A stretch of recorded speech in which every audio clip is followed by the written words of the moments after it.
May mga indicators po ba tayo nakikita na posible ang explosion nito? Kasi kanina Or nabanggit nyo na major eruption. Major eruption, kung hindi man. Oo.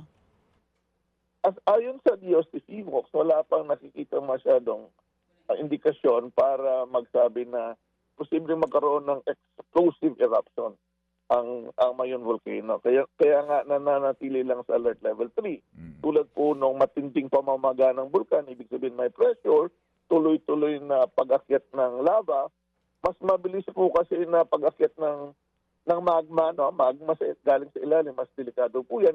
Ibig sabihin, natatrap ang mga gas na galing sa ilalim. Pag dumami ang gas, mas delikado, mas explosive. Wala pa tayo nakikitang gano'n. That's good. Secretary, anong magiging diferensya pagka iniangat nyo na po ito sa alert level 4? Ibig sabihin, papalawakin ang danger zone na ipinapairal at mag-evacuate tayo ng karagdagang mga tao.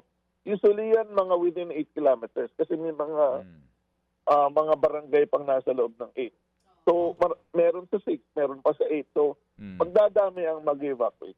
Mga kapatid, patuloy po kayong tumutok sa 105.9 True FM para sa totoong balita, impormasyon, music and entertainment. Mag-subscribe sa aming YouTube channel at podcast at sundan nyo kami sa Facebook, Instagram, X at TikTok sa True Network PH. Bisitahin din po ang aming official website, truefm.ph. At panoorin din kami sa True TV Signal, Channel 19. Kami po ang 105.9 True FM. Laging true sa'yo, kapatid.